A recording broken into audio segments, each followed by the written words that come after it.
سے اقرار کیوں نہیں کرتا؟ مجھے لوگوں کے طعنے کا ڈر ہے، جہنم برداشت کر لوں گا، ناک نہیں کٹوا سکتا۔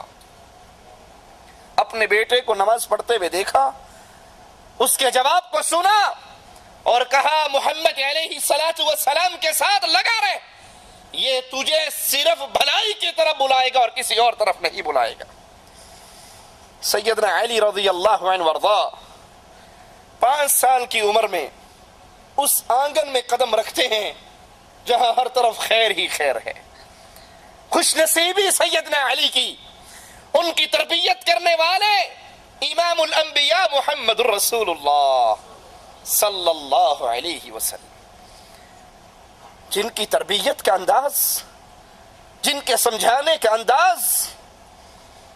ایک شخص آتا ہے مسجد میں، دیہاتی ہے، اعرابی ہے، مسجد کے کونوں میں دیکھتا ہے، ابھی صحابہ کچھ نہیں سمجھتے یہ کیا کرنا چاہتا ہے، ایک کونے میں بیٹھ کر تہمت اٹھاتا ہے اور پیشاب کرنے لگ جاتا ہے۔ صحابہ اس کو روکنے کے لیے، پکڑنے کے لیے دوڑتے ہیں اس کی طرف۔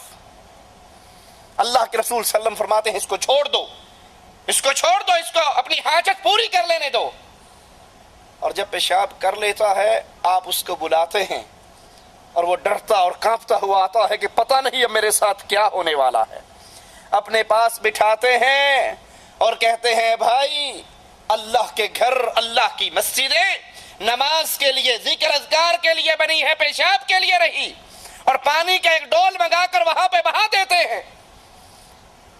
وہ تو ڈر کے آ رہا تھا کہ پتہ نہیں اب میری جان بھی بچے گی یا نہیں، اور آپ کی زبان مبارک سے میٹھے انداز میں یہ تربیت کے جملے سن کر اتنا خوش ہوا، اگلی نماز پہ آیا، جب رکوع سے کھڑا ہوا تو کہا اللہ مجھ پہ رحم فرما، اور صرف محمد پہ رحم فرما اور کسی پہ نہ فرما، کیونکہ باقی تو صحابہ اس کو مارنے کے لیے اٹھے تھے، روکنے کے لیے اٹھے تھے۔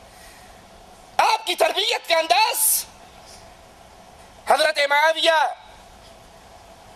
آتے ہیں، یہ معاویہ بن ابی سفیان نہیں، ایک اور صحابی، ان کا نام بھی معاویہ ہے،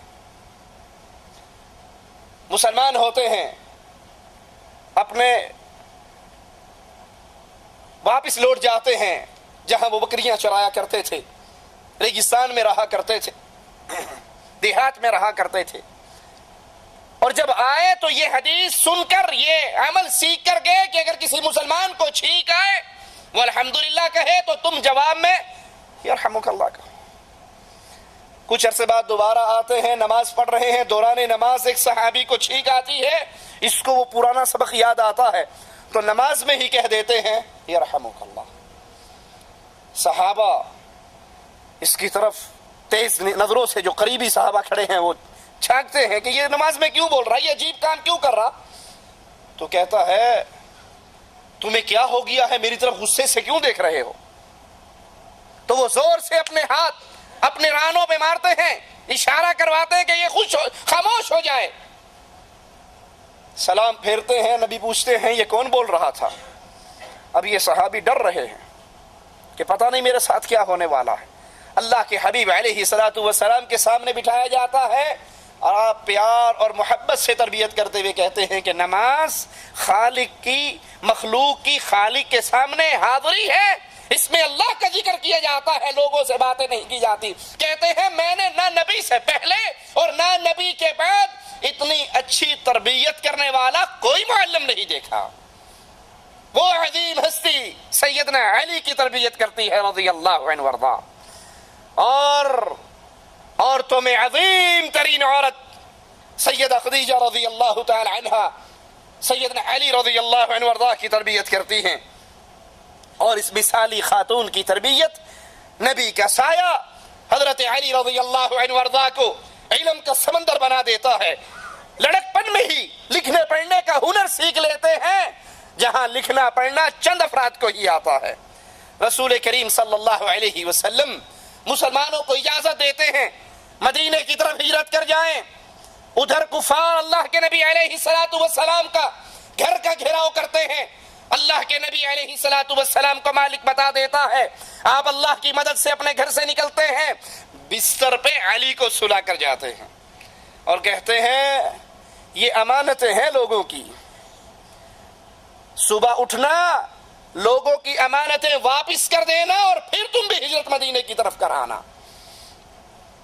بستر رسول پہ علی سوتے ہیں اور ابو بکر رسول اللہ کے ساتھ مدینے کے سفر پہ جا رہے ہیں۔ کفار جب صبح ہوتی ہے ان کو اندازہ ہو جاتا ہے کہ رسول کریم صلی اللہ علیہ وسلم اپنے بستر پہ نہیں ہے، وہ روانہ ہو گئے۔ سیدنا علی آپ کے بستر سے اٹھتے ہیں تو غضبناک ہو کر پوچھتے ہیں تیرا آقا کہاں ہے؟ سیدنا علی رضی اللہ عنہ وارضاہ کہتے ہیں مجھے کچھ معلوم نہیں میرے نبی کہاں۔ ان کے ساتھ سختی کا معاملہ کرتے ہیں، کعبہ تک گھسیٹ کے لے جاتے ہیں، اور بعض روایات میں ہے کہ ان کو بند کر دیتے ہیں، قید کر دیتے ہیں، لیکن یہ اپنے نبی علیہ الصلوۃ والسلام کا راز افشا نہیں کرتے۔ اور پھر جب چھوڑ دیتے ہیں تو لوگوں کی امانتیں واپس کر کے سیدنا علی رضی اللہ عنہ وارضاہ پیدل رسول کریم صلی اللہ علیہ وسلم کی ہجرت کے مقام مدینے کی طرف سفر شروع کرتے ہیں۔ اور اللہ کے رسول علیہ الصلوۃ والسلام ابھی مدینہ سے پہلے قباء کی وادی کے اندر رکے ہوئے ہیں، اور یہاں پہ حضرت علی پہنچتے ہیں، پاؤں میں آپ کے چھالے پڑے ہوئے ہیں، لیکن سفر کی ساری تھکاوٹیں جناب رسول کریم صلی اللہ علیہ وسلم کے چہرے کی زیارت کر کے دور ہو جاتی ہے۔ وہ سیدنا علی رضی اللہ عنہ وارضاہ جو رسول کریم صلی اللہ علیہ وسلم کے قریبی ترین ساتھیوں کے اندر، ان کی قربت کا کیا کہنا، ان کی قسمت کی بلندی کا کیا کہنا۔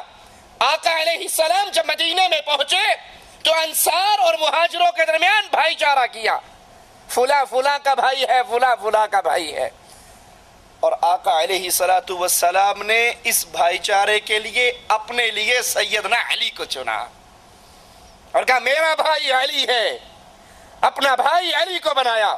ہجرت کے دوسرے سال اپنی پیاری لخت جگر اپنی بیٹی فاطمہ رضی اللہ تعالی عنہا کا نکاح رسول کریم صلی اللہ علیہ وسلم نے حضرت علی سے کر دیا۔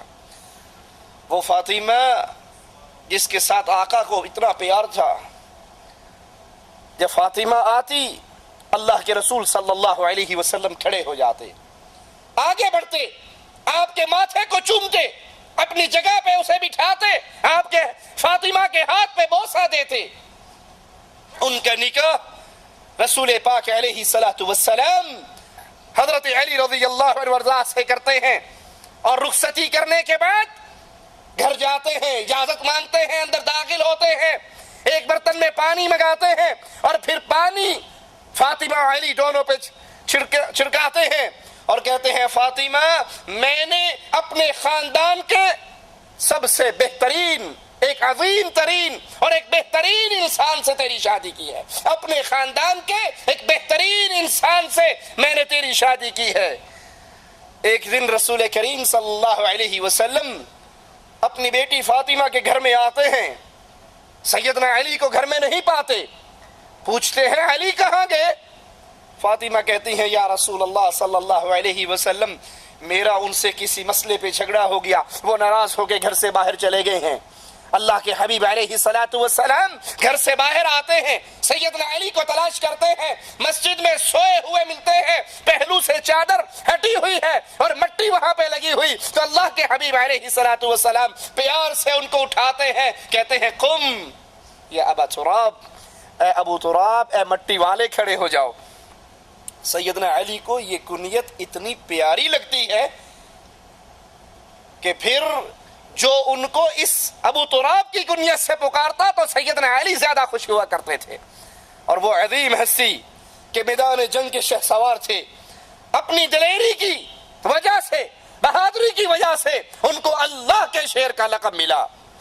لڑائی کے میدان میں قدم رکھتے تو کہا کرتے تھے جب میں لڑائی کے میدان میں اترتا ہوں تو مجھے یہ فکر نہیں ہوتی کہ موت میری طرف آ رہی ہے یا میں موت کی طرف جا رہا ہوں۔ بدر کی لڑائی میں جب دونوں لشکر آمنے سامنے ہوئے، عام جنگ شروع ہونے سے پہلے کفار کے بھی نامور دلیر باہر نکلے، ولید باہر آیا، عتبہ باہر آیا، شیبہ باہر آیا، اس نے مسلمانوں کو للکارا۔ مسلمانوں کی طرف سے انصاری مسلمان عبداللہ ابن رواحہ، حضرت عوف اور باقی ایک اور صحابی آئے تو انہوں نے کہا یہ ہماری قوم کے نہیں ہیں، اے محمد صلی اللہ علیہ وسلم ہمارے مقابلے کے لیے ہماری قوم کے آدمیوں کو باہر بھیجو۔ تو اللہ کے حبیب علیہ الصلوۃ والسلام نے حضرت علی، سیدنا حمزہ، عبیدہ بن حارث رضوان اللہ علیہم اجمعین ان کو حکم دیا کہ تم نکلو اور کفار کا مقابلہ کرو۔ تینوں میدان میں اترے۔ سیدنا علی کا مقابلہ ولید سے ہوا جس کو سیدنا علی نے ایک ہی وار کے اندر کاٹ کے رکھ دیا، اپنے مد مقابل کو خون میں نہلا دیا۔ سیدنا حمزہ نے شیبہ کو قتل کیا اور سیدنا عبیدہ تیسرے کافر کی طرف جھپٹے، لیکن بدقسمتی سے عتبہ کا داؤ چل گیا اور سیدنا عبیدہ زخمی ہوئے۔ سیدنا علی عتبہ کی طرف لپکے اور ایک ہی وار کے اندر اسے جہنم رسید کر دیا۔ عام لڑائی کا آغاز ہوا۔ سیدنا علی اتنی دلیری سے لڑے کہ دشمنوں کی صفیں الٹا کر رکھ دی۔ دوسرے مسلمان بھی اسی جوش و خروش سے لڑے اور بالآخر بدر کے میدان میں فتح نے مسلمانوں کے قدموں کو چھوما۔ ابو جہل سمیت 70 سردار کفار کے بڑے بڑے وہ جہنم وارد ہوئے۔ جنگ احد کے اندر بھی سیدنا علی رضی اللہ عنہ وارضا اسی فطری جوش اور دلیری سے لڑے۔ جب کافروں کی طرف سے طلحہ بن ابی طلحہ میدان میں نکلا اور آواز لگا کر کہا کون ہے مسلمانوں میں سے جو میرے مقابلے کے لیے آئے، اس کی للکار سن کر شیر خدا سیدنا علی دوڑتے ہوئے آئے۔ ابھی طلحہ سنبھل نہ سکا تھا کہ ایک ہی وار میں اس کے جسم کو کاٹ ڈالا۔ اللہ کے شیر، دلیر، مسلمانوں کے بہادر کمانڈر۔ اور جب اس کے بھائی ابو سعید نے یہ منظر دیکھا کہ میرا بھائی